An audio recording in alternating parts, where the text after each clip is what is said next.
Today, oh, thank you. Recording has started. So the words today for our chalice lighting come from Timothy Snyder.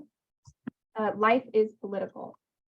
So life is political not because the world cares about how you feel, but because the world reacts to what you do. The minor choices we make are themselves a kind of vote, making it more or less likely that free and fair elections will be held in the future. In the politics of the everyday, our words and gestures or their absence count very much. The symbols of today enable the reality of tomorrow. Okay. Had a hard time with the lighter. So that is our opening statement. And today we're talking about grassroots lobbying, you and your Nevada legislature. I'm Leah Case. I am an equity shareholder at Bells & Case Government Affairs. We are a state level lobbying firm here in Nevada. This is my team up there, Elise Monroy, Vanessa Dunn, Jeanette Bells, Sarah Adler. We are all up here in Northern Nevada. And then down here, a picture of the legislature. So what we do are, we have legislative, regulatory advocacy on our agenda, coalition building, grassroots lobbying, and we also do in-depth analysis of bills that are proposed, anything really that comes before the legislature or a regulatory agency. At the state. Yeah, excuse me, the screen is obscured by a sign that says this meeting is being recorded. Somebody Click OK. Click on that and say, got it. You'll have to click on that on your end on the computer down there. Do you see that, Bob? Is there a way for you to click that? No. There's no way to click on it here that I know of. Well, there is a laptop. There is? Here. Okay. Yeah, that's how you guys are logged into Zoom. Should I try it here? Yes, You- please. Click on the OK button. The idea is that if you don't want to be recorded, you can leave the meeting. We understand that. We're just trying to close it. You say got it, it goes away. Perfect. Did it work? Fix it. Oh, Kurt's on it. You're not missing too much on this screen. Okay, we're gonna try the laptop here. Okay, we got it. Yeah, there you go. Perfect. So that is a picture of me and my We don't have team. it yet. Not yet, Working on but there, it. There you go. All right. Wonderful. we were rescued. Thank you. So my goals today are just a couple things. I want to introduce the Nevada legislative process, which starts in February. Talk a little bit about what lobbying is, and then help get everyone here kind of involved in whatever way makes sense to you personally.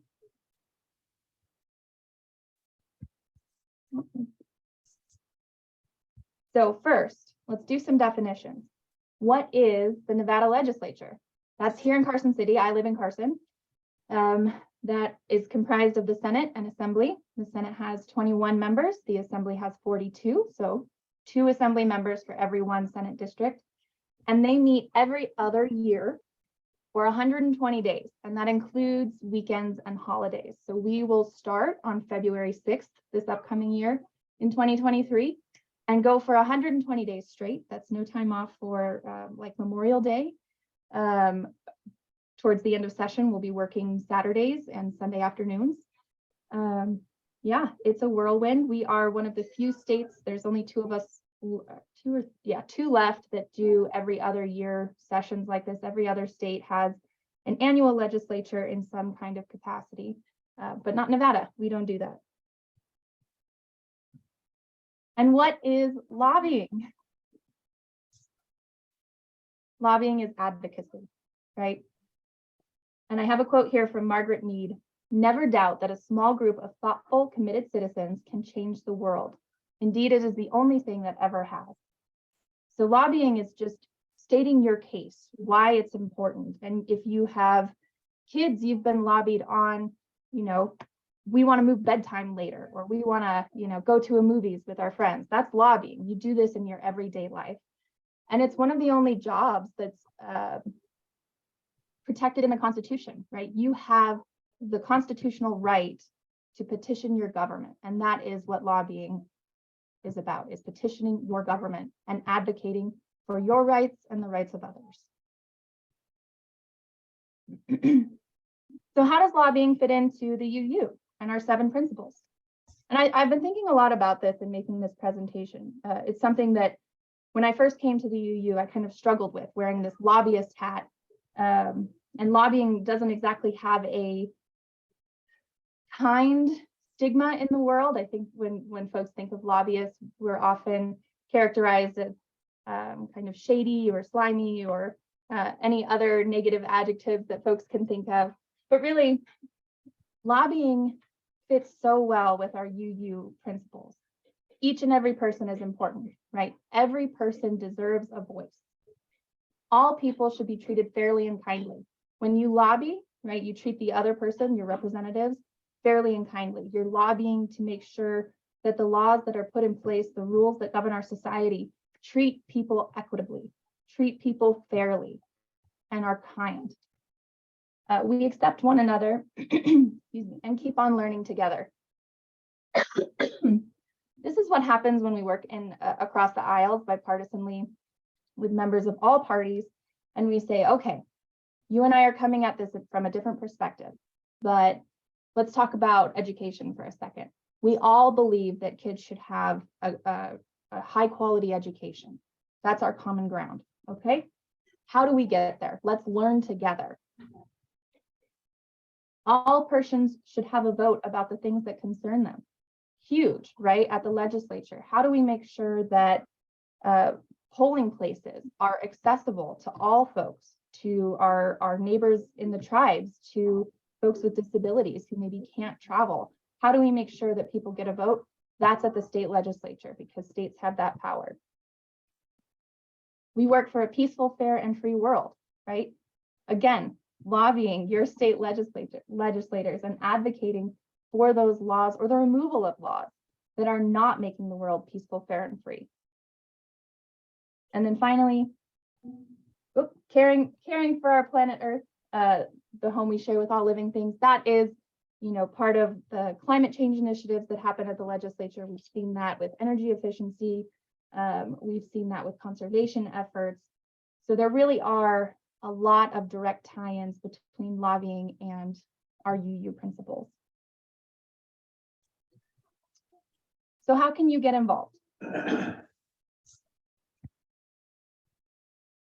A couple ways, right? So we have direct lobbying, and that's kind of what I'm doing right now with you folks. This is direct lobbying.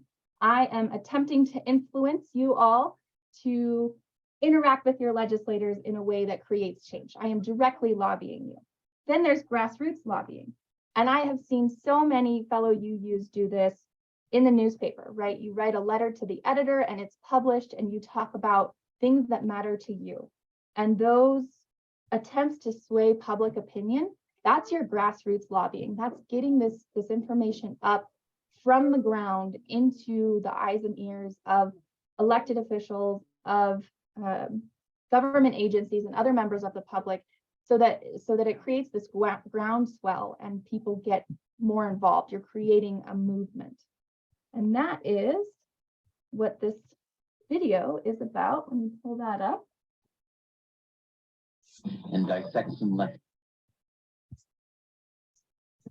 If you've learned a lot about leadership and making a movement, then let's watch a movement happen start to finish in under 3 minutes and dissect some lessons. First, of course, a leader needs the guts to stand alone and look ridiculous. But what he's doing is so simple, it's almost instructional. This is key. You must be easy to follow. Now here comes the first follower with a crucial role. He publicly shows everyone else how to follow. Notice how the leader embraces him as an equal. So it's not about the leader anymore. It's about them, plural. Notice how he's calling to his friends to join in. It takes guts to be a first follower. You stand out and you brave ridicule yourself. Being a first follower is an underappreciated form of leadership. The first follower transforms a lone nut into a leader. If the leader is the flint, the first follower is the spark that really makes the fire. Now here's the second follower. This is a turning point. It's proof the first has done well. Now it's not a lone nut and it's not two nuts. 3 is a crowd and a crowd is news. A movement must be public. Make sure outsiders see more than just the leader. Everyone needs to see the followers because new followers emulate followers, not the leader. Now here come 2 more people, then 3 more immediately. Now we've got momentum.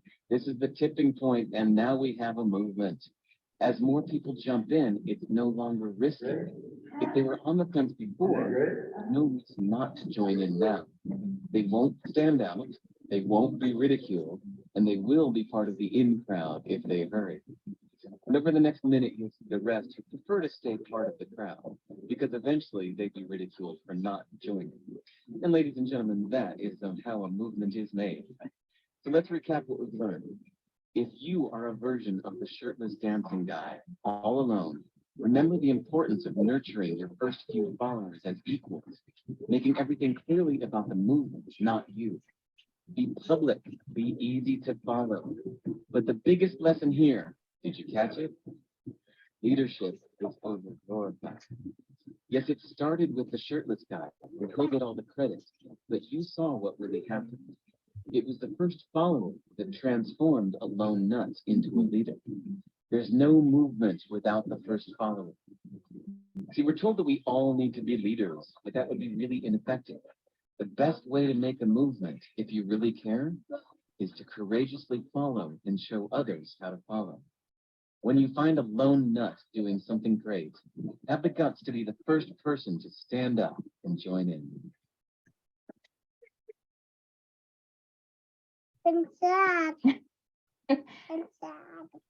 So that first follower discussion, I think that's so important to kind of shine a light on, right? That we are often all called to be leaders.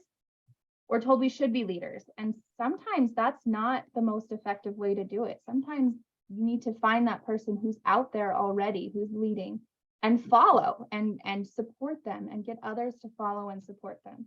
Because often what I see happen at the legislature are multiple groups who all have the same interest, advancing a cause in education or a cause in healthcare, but they don't work together. They're not collaborating. So sometimes it's helpful to look for those options. Plus, that's just a fun video. A couple ways to participate: stay informed, right? Read the news, know what's happening, where to find your information, share that news with friends and colleagues, volunteer, whatever that looks like for, a cause you champion. I know we have some folks on the call today from the Citizens Climate Lobby. That's an area of interest to a lot of our UUs.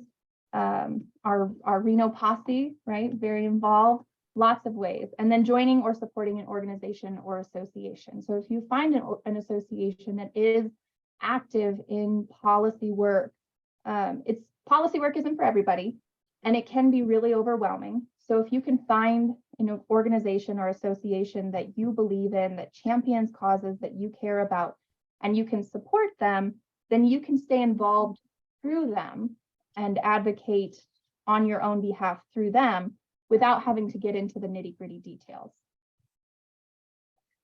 Most importantly, showing up, right? And this is what UUs are so good at, showing up.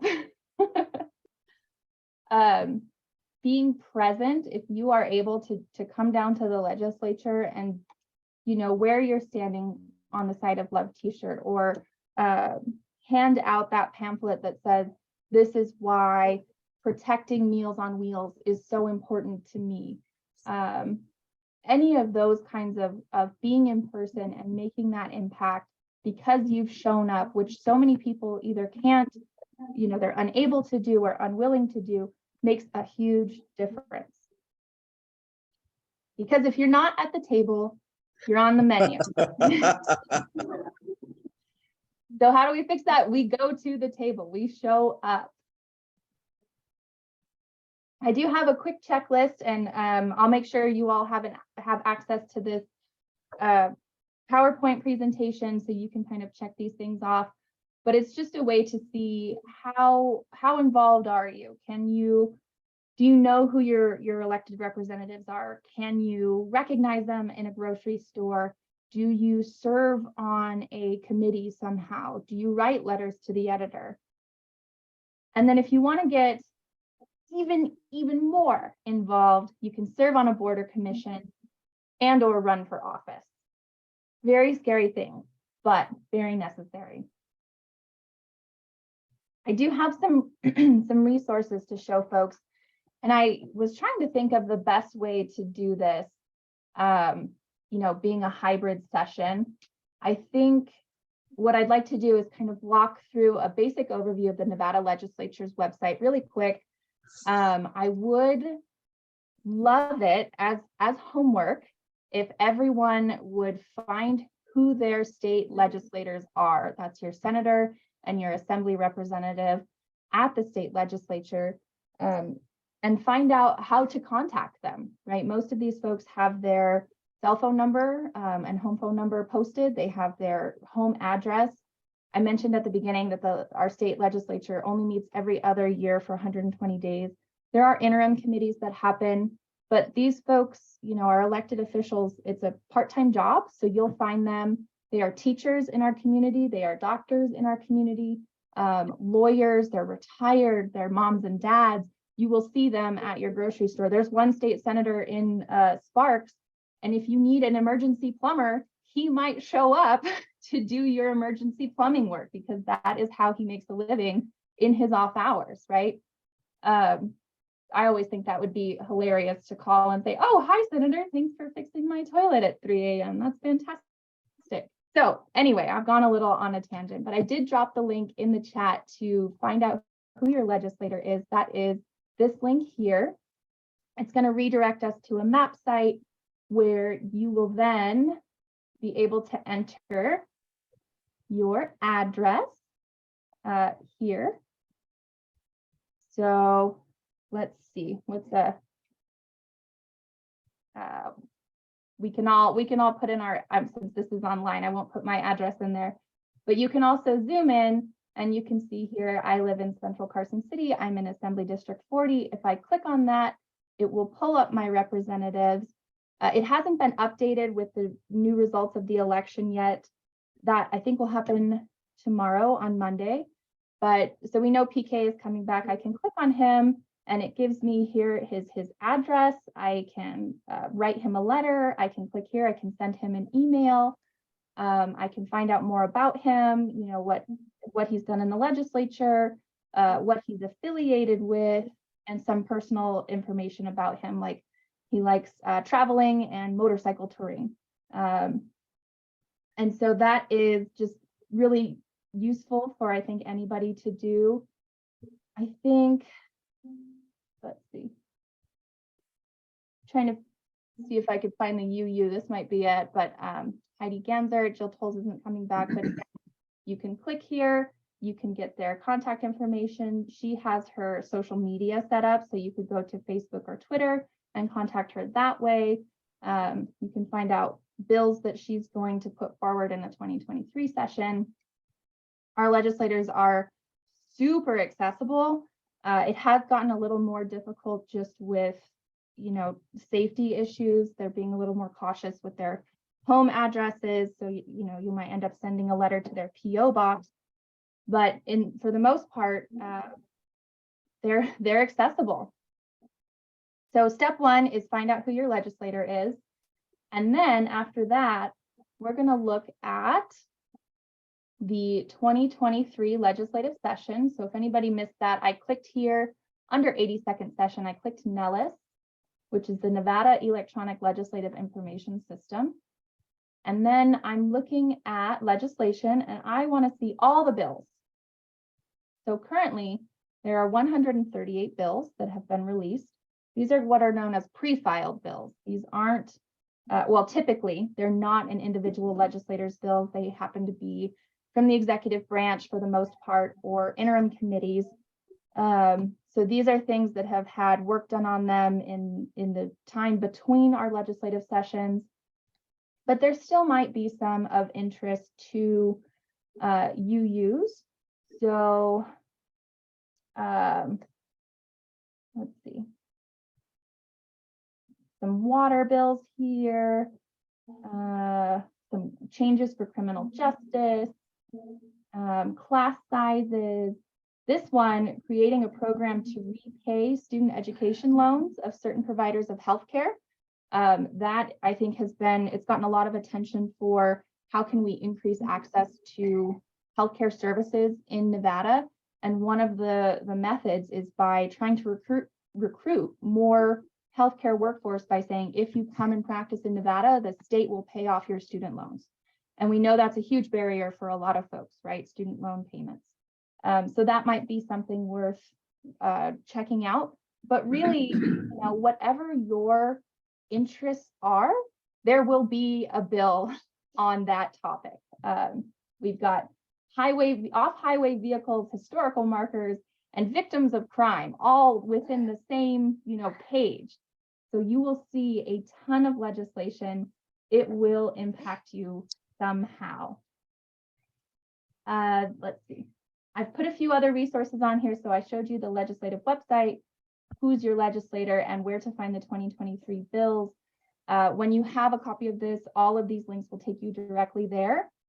This personalized legislative tracking, if you are very interested in just a couple of bills, a handful up to 10, you can sign up for personalized legislative tracking. It will tell you when the bill is scheduled for a hearing. It will tell you when it's coming up for a vote, and just give you more guided assistance so you can advocate for or against that piece of legislation. And then I've got to plug the research division. I love libraries. I love librarians. I think they are the backbone of our society. And so the research division, they have this constituent services unit. They are librarians who are there to provide help to constituents of legislators, which we all are because we live in Nevada. Alan asks in the chat, is there a way to get an alert based upon keywords such as changes to PERS? Kind of. In this personalized legislative tracking, you can do a search for PERS and it will pull up any of those bills. But I think this particular legislative tracking software doesn't find keywords automatically. You'd have to do that search yourself manually and then track the bills from there. But there are alternative tracking softwares that you can sign up for that do track bills based on keywords ahead of time. A few other resources. There's an events page so you can see upcoming meetings. The YouTube channel for the Nevada State Legislature, you can watch past hearings, current hearings. If you are wanting to call in to testify or testify via Zoom, you can monitor from YouTube and just know that it's about 90 seconds delayed. And then here's a public notices website so you can see all of the meetings that the state and local entities are holding. And lastly, a guide on how to testify from the Legislative Council Bureau, things like keeping it short, stating your name, being direct, how to dress, I call it court style, right? You don't come in your holiest clothes, your Sunday best, your actual Sunday best, and not what I call my Sunday best, which have my holes in them for gardening. Let's see. I put a couple topics of interest for use here for the 2023 session that we know are coming: housing, criminal justice reform, healthcare, education, climate, voting, and immigration. These will all be topics of interest for the legislature. It's hard to say what will get a hearing and what won't. I think it's important to note that most legislation is, it's kind of boring, right? We're not there's 1,200 bills per session. Not all of them are going to be these big sexy topics like abortion care or climate change or who can vote and who can't vote. Most of them are things like changing a may to a shall in a piece of legislation, or requiring a report on how many students are in a particular class who are in poverty, right? They're data gathering.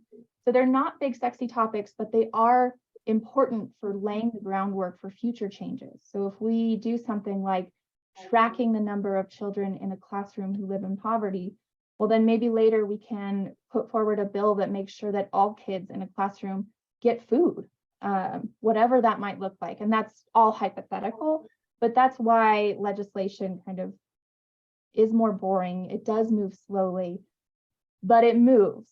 If you think of it as a big ball, we're just moving it incrementally forward every 2 years. And so it can take a long time to make big changes, but they can happen. This is the legislative process.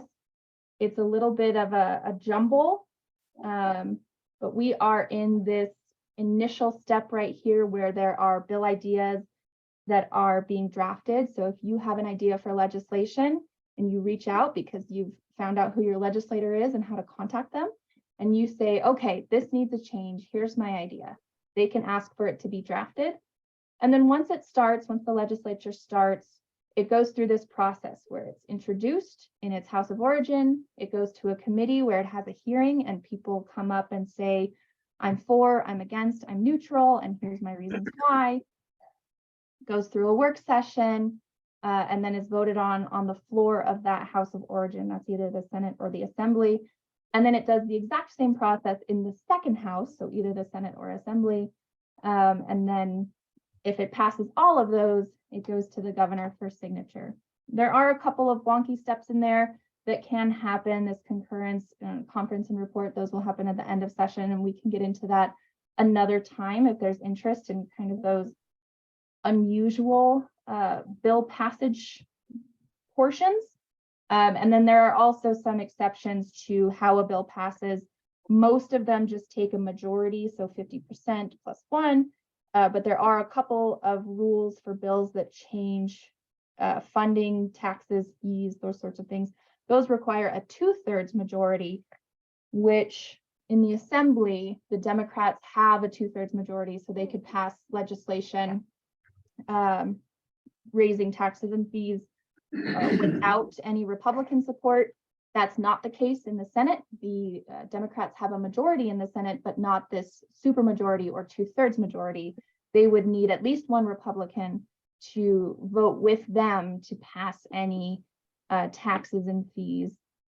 And that can make things, difficult for a variety of reasons for anyone who needs a fee change. And that can be anything from a cosmetology board who wants to increase their fee by $5 for their license to, passing a big tax package that's going to support affordable housing for low income and folks with disabilities.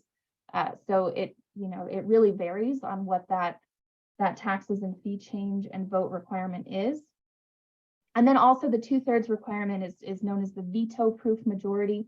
So if you have 2/3 of folks who have voted yes on a bill, the governor can still veto it, but it's kind of like if it comes back, well, we have the votes to pass it without your approval, Mr. Governor. So that's kind of a quick and dirty overview of how a bill is passed. I've listed here the committees for the 2023 session. This can be another way. I will definitely share that, Brian. He asked for the link to the legislative process flowchart, and that is in the research division. Our librarians have put that together. But I've listed the 2023 session committees here because one way that it might be easier for folks to find the bills that are impactful to them, if you're not like Alan and just looking for PERS legislation, or our climate lobby who's looking for climate legislation, maybe you're just interested generally in health and human services. And so what you can do is just monitor that committee and listen to all of the legislation that's presented in those committees. And then you'll know kind of where to weigh in and find out what's important, maybe for you, or bills that are coming that are important to your neighbors. I am a big fan of sitting in any money committee because you can't have good policy if you don't have the budget backing it. Right. And you can tell what's important. And this goes for states and for individuals. You can tell what's important by what's in the budget. So if we budget for tourism, but we don't budget for education, or, this is hypothetical again, you can kind of tell where the priorities of the administration are just by listening to what's important to them in those budget hearings. And so that would be Assembly Ways and Means and Senate Finance. That's where they discuss the budget. Natural resources, that's going to be things like our water, solar, mining, all comes in natural resources. Legislative operations and elections. This is kind of I would call it an underground committee. This is the one that tells us how the legislature works, but also they're in charge of making our elections secure and also accessible. So any kind of reform to voting rights will come through this committee. The Judiciary Committee, they tend to meet 8 o'clock in the morning, Monday through Thursday, and they are all things criminal justice related. And that is adult and children's juvenile justice. So if you're interested in criminal justice reform, you might want to hang out in the Judiciary Committee and get to know those committee members. So on and so forth. So health and human services, growth and infrastructure, that's things like highway funding, roads, a little bit of solar power will go through there. Government affairs, that's like government contracting, which, you know, might be important to some folks. Education, that's everything from pre-kindergarten, some childcare up through higher education. And then commerce and labor, this is how the state regulates business. So that can be anything from your occupational licensing through, you know, elevator inspectors. They get a little of everything.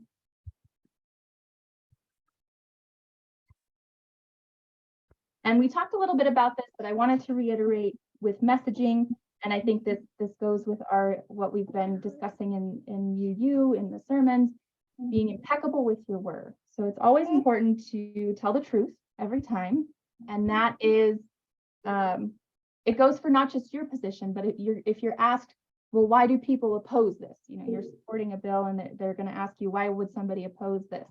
You want to be impeccable with your word there too. You want to let them know, well, this is what the opposition says, and here's our counter argument. And then when they hear from the opposition and they hear that what you've said is exactly true, you've just, you know, you've made your point stronger, and that you recognize what the opposition is and how to counter it. You can go eat popcorn. There are a couple questions in the chat. So first I want to address Alan's question. When I say hang out, do I mean go to a meeting in person or electronically? That is up to you. Like I said in one of the earlier slides, being present can make a huge difference, right? So if it is something that is, very important to you, a high priority topic area. I know for a lot of you folks, that's access to abortion rights or funding for food or education for children. You might want to be there in person to be that impact, to show that to stand up and show that you care. If you want to, if it's something a little smaller that you just want to weigh in or you want to monitor it, it's okay to be electronic as well. And I did set aside quite a bit of time for discussion. I figure there might be some screen sharing that I'll do if there are specific questions on bills, but let's chat. And there are more questions coming in to the chat. So I am going to stop screen sharing so we can chat a little bit. I see Doro has asked about marijuana convictions. Is there a plan to allow marijuana convictions to be relieved and be released as the federal level has done? So to answer your question, Doro, kind of. There have been several attempts at the legislature in the past to remove marijuana convictions from folks' records.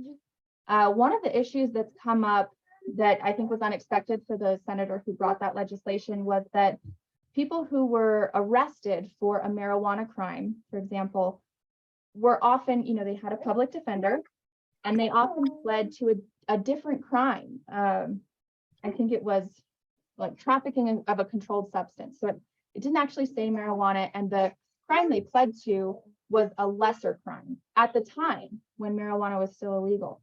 And those folks are not eligible for any of these, clearing of their record because it's not the marijuana crime that they pled to. So one of the issues is they're trying to figure out how can we rectify that, where people had this opportunity at the time to have less jail time or no jail time because they pled to a lesser crime. But now it's not a crime. How can we make that, just? So Doro, I would highly recommend the Judiciary Committee to monitor for that, and talking with the chairs of the Judiciary Committee, who we don't know yet. But those folks will know what's coming. It's a little difficult to say if things like that will pass because our new governor is former law enforcement. And so his perspective on should that be a new law may be different than what our outgoing governor may have thought. There's a couple questions from Rosalind. What areas of lobbying are you involved in? So me personally, in my company, we are in several areas, and you can see our full client list on our website at bellscase.com. But we are in healthcare for a lot of clients, expanding Medicaid. We represent the Nevada Psychiatric Association, the Children's Advocacy Alliance, several nonprofits like the Nevada Primary Care Association, Nevada Public Health Association.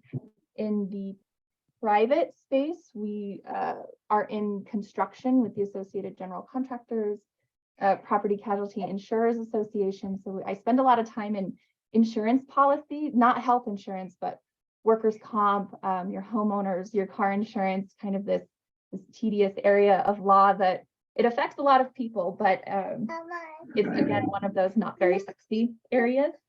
And then we're also in education spaces with a charter high school in Reno called ACE, and they're a trade high school that teaches kids construction, welding, computer-aided drafting and design. So really, we're in a lot of spaces. And I love that because it gives me kind of this education in all areas. Jack of all trades, master of none. And does your organization get grants, or is it paid by clients? We are paid by clients.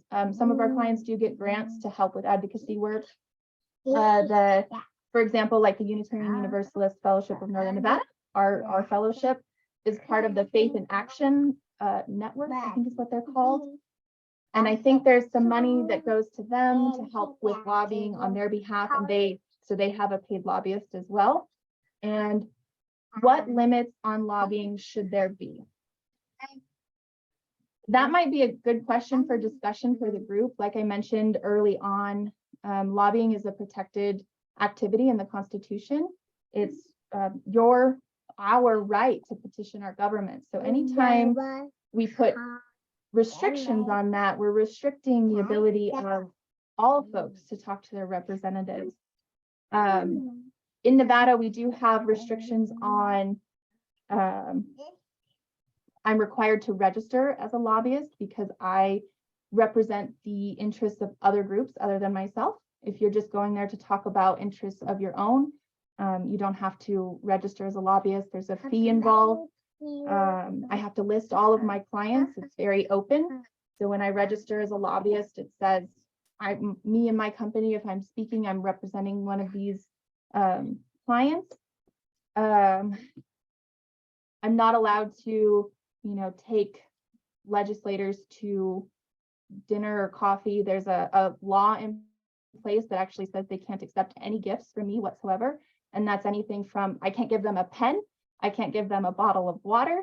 They would have to pay me if I gave them any kind of gift. The only thing I'm allowed to send are things like Christmas and birthday cards, and that's been in law since 2015. So Nevada has some pretty strict limits in place on how you can do lobbying, including that and banning of gifts and things like that. So hopefully that makes you feel a little better. All right. Oh, and thank you. I see Michelle has dropped the link in the chat for my website, so that's kind of cool. And I will put in the chat also the legislative process link. I know Brian asked for that one. Let's see if I can, there we go. All right. Other questions? From Bob, the go ahead. floor? Can you, Leah, could you say something about the strategy and the process between lobbying and testifying that you've been talking about. Could you talk about both of those? Sure. So testifying, I would say, is a subcategory of lobbying. Lobbying is all of the activities you do in order to influence somebody's decision on a particular policy. And testifying is one of those ways. And that is testifying, for those of you who don't know, is when you either virtually or in person go to a committee hearing and you wait for the public comment period where they open it up and say, is anybody here in support of this bill? And then, are you in opposition or are you neutral? And you get up during that time and you would say, good morning, my name is Bob, and I am here in support, and here's why. Or I am here in opposition, and here's why. And that is giving testimony. And I think it's a really good way. It's free. You get up there and everybody is free to speak their mind. They can't limit you on what you say, apart from disparaging remarks, and you really shouldn't curse people out while you're up on the microphone. But you can get up and testify and speak your mind about any piece of legislation. And it's very much encouraged that you do so, because we all need to have a voice. We all need to be at the table in order to get the best policy passed. Are there usually limits on how long you can testify, or can you talk as long as you think you should? That's a great question. And that has changed post-COVID. So before 2020, so the 2019 session, in the 2019 session, we really didn't have virtual testifying options. There were some exceptions made for folks who were subject matter experts and might be calling in from New York or California on kind of high priority legislation. But for the most part, folks testified in person, and there wasn't really a limit, but you might get the chair saying, okay, if you could wrap it up, we've really got to get through this. After COVID and with virtual testimony, they started to limit your length of time to 2 to 3 minutes, which is, it's both good and bad, right? It's made it, I think, more difficult for people to get their point across, especially on complex subject matters like PERS. As Alan mentioned, there was a bill in the 2021 session that had a major impact on PERS. And I remember the subject matter expert calling in and trying to say what was detrimental about that legislation in under 3 minutes. And there just wasn't time.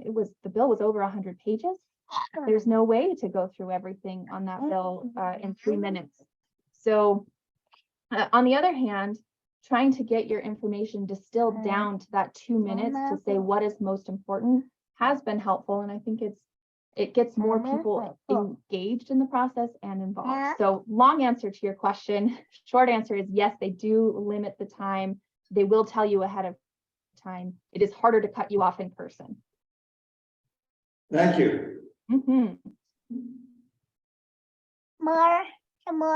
You want some more? Some Yes, just more? me. Hello.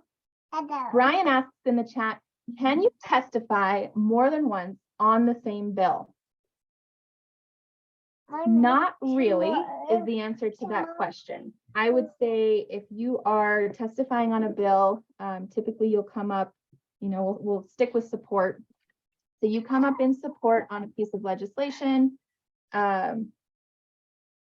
If there's something that comes up after you've testified, you might be allowed to come up in neutral or in general public comment at the end of the hearing. But in the same bill hearing, typically you just testify once. Bills are heard at least 4 times though, so you will have an opportunity at another committee meeting to testify on that same bill. Does that answer your question? Okay, got a thumbs up. I think what also might be kind of fun to do, and we don't necessarily have to do it in a forum setting, but once we have the legislative session started and we have more bills released, I would be happy to sit down with folks. If you give me a list of important topics, I can pull out the bills that relate to those topics early on in session so that you can track them yourself. So Alan has mentioned PERS, Doro has mentioned the marijuana conviction reform. I can look for those bills as they're released and let you know, hey, these have come up. let's get cracking. Let's do it.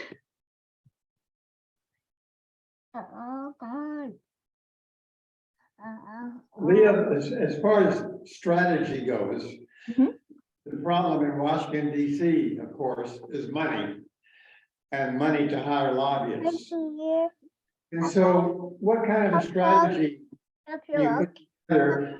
If the ACL, you have one testify on some freedom bill, and you're testifying on a bill that is being opposed by a Las Vegas casino that can hire 25 lobbyists on the same bill. So you have 1 and 25. How do you approach that, or how can you try to level the playing field a little bit?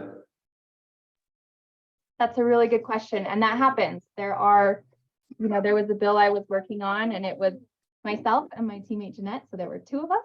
And we walked into a meeting where I think there were 12 lobbyists who were opposing that bill.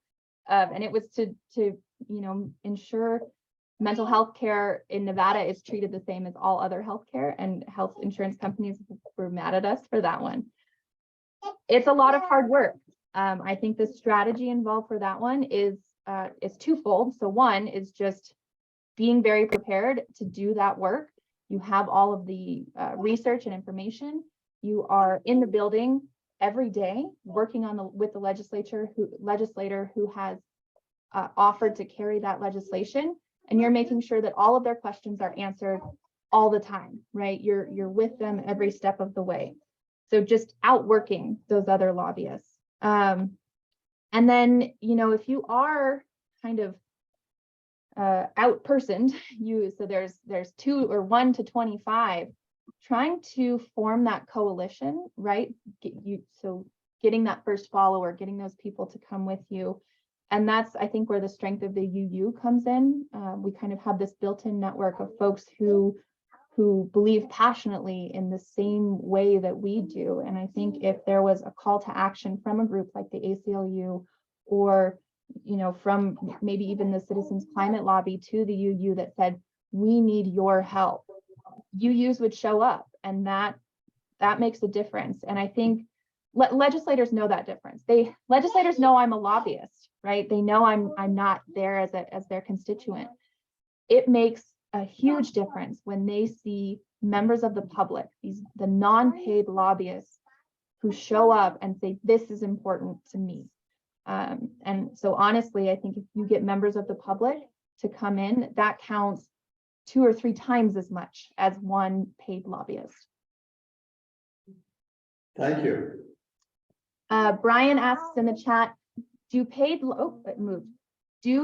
lobbyists who testify have to identify who they are representing? Yes, and there's actually a sign on the table where you testify that says it is a category D felony to misrepresent why you're there.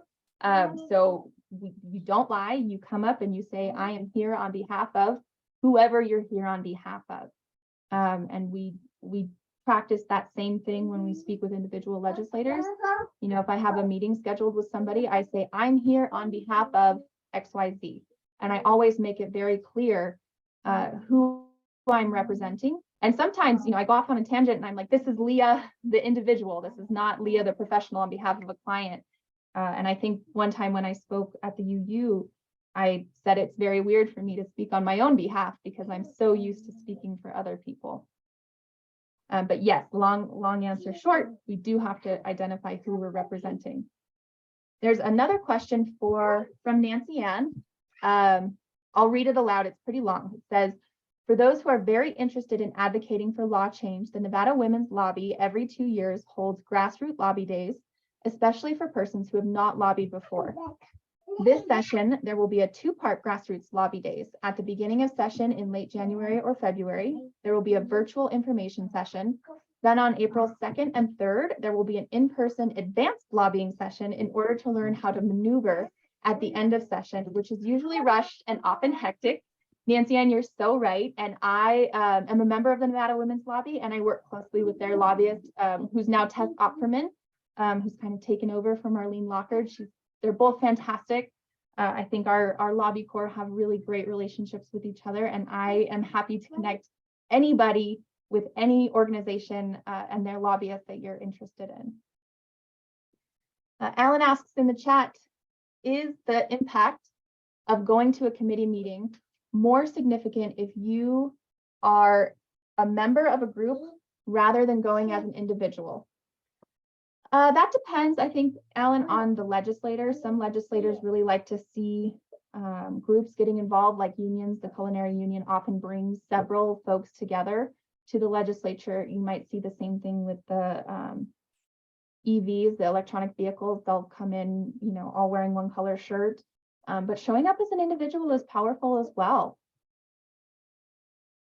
And then there's another question from Penny that says, I thought there was federal legislation that said mental health had to be covered as parity with medical health in all insurance policies. Is that wrong or has that changed? So yes, there is federal legislation related to mental health parity. That's the Pete Dominici Mental Health Parity Act. It was at the federal level. What we were seeing before legislation was passed in Nevada was that insurance companies weren't always complying with the Mental Health Parity Act. And so the legislation we requested required insurance companies to submit a report in advance to the Department of Insurance that showed how they were complying with the Mental Health Parity Act.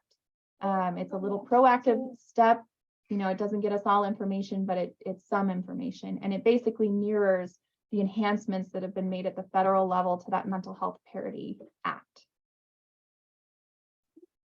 And that's getting real in the weeds on policy. I do want to let you all know, most legislation, 87% of legislation passes with bipartisan support. So not, you know, there's not all of this fighting between the parties that goes on. It's really very collegial. People work really hard to find compromises and collaborate to bring the best policy forward. There are just a couple issues that are really difficult, I think, to find common ground on, but I do believe it's possible. I think we can find common ground on anything. Yeah, I have a question. Yeah, go ahead, Adina.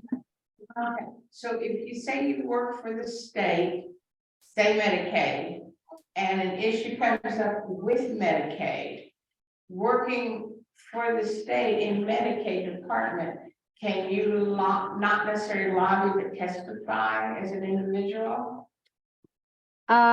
Yes, so there are different requirements. If you're a state employee, you have to be just a little careful, make sure you're not speaking on behalf of Medicaid. So if you were to go and say, I'm an employee of Medicaid, I am not representing the agency. This is me as an individual speaking because of my knowledge base.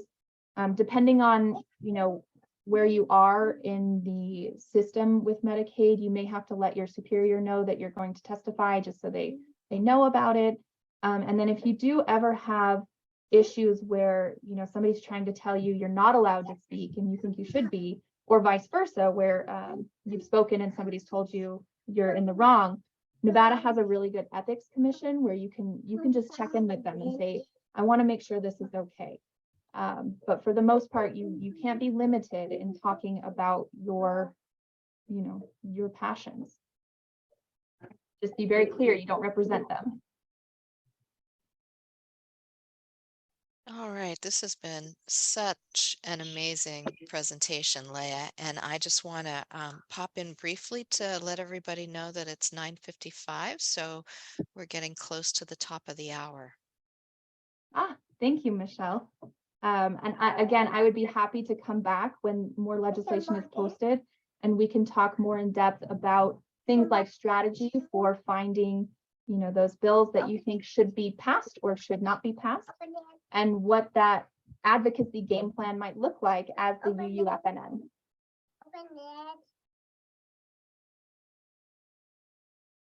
Thank you, Leah. Thanks, Adina. Thanks, Kurt and Bob. I appreciate you coming. Yeah, thank you, Leah. Good to see everyone on the Zoom chat, and I will stick around in case there are any questions in these last couple of minutes, and Yeah, I personally love getting more folks involved. I think, you know, I like the UU because I've never met a committee that I don't like. And that's very much one of our principles. And I think most of that happens at the legislature too. There are great committees. There are tons of public servants doing a lot of work. So yeah, the more people we can get involved, the better. Leah, I want to mention a resource. I want to make sure everybody knows national organization called Vote Smart. And Vote Smart uses a lot of volunteers, and they basically collect information on voting records and funding or campaign funding for legislators in all states, every state, including Nevada, even down to our mayor's race. They had information on Hillary. Nice. And it's just a ton of information that they summarize and make it easy to find. It's called Vote Smart. And you can join it for free. And they will send you a directory of everybody. Very cool. Oh, thank you. And I see Yeah. Michelle posted that in the chat. Fantastic. Thanks, Bob. Yeah, there's a lot of different resources out there, and I'm happy to be one of them. If you have questions about Nevada specific legislation or the process, just send me an email. Michelle knows it might take me a minute to get back to you, but I will get back to you. And yeah, if more people involved, the better. I'd love to see you all down in Carson City.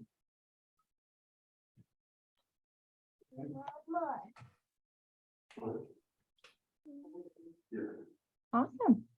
Well, we have 3 minutes left. I hope to see you all at today's service at 10:30. And just a quick reminder, I will put this on the screen as well, that tonight at 6 o'clock, 6:30, we have the Transgender Day of Remembrance Memorial Service and Vigil. And today at 10:30 is the Centering Transgender Hope. So I thought this was, you know, timely. There have been bills in the past that have either tried to limit or expand rights for our transgender brothers and sisters and nibblings and, you know, non-binary friends. So yeah, it's something to watch for sure. Leah, just a quick question. Do we have any pending legislation on this coming up in Nevada? The transgender issues, is that going to be a factor here? It could be. Nothing has been proposed yet. There's been legislation in the past that would do things like require health insurance companies to cover transition surgeries or gender affirming care. There's also been legislation that's been proposed in the past that would ban the ability for physicians to provide gender affirming care. So it really depends on who's bringing legislation, kind of who are the leaders at the Senate and Assembly, and who the governor is and the direction we're going. Nothing's been proposed yet, but I will keep an eye out for those kinds of legislation specifically. Thank you. You're welcome. All right, all. Thanks for coming. I'm so excited. And yeah, I am always happy to chat. So I'll see you all at 10:30. Bye-bye. Bye.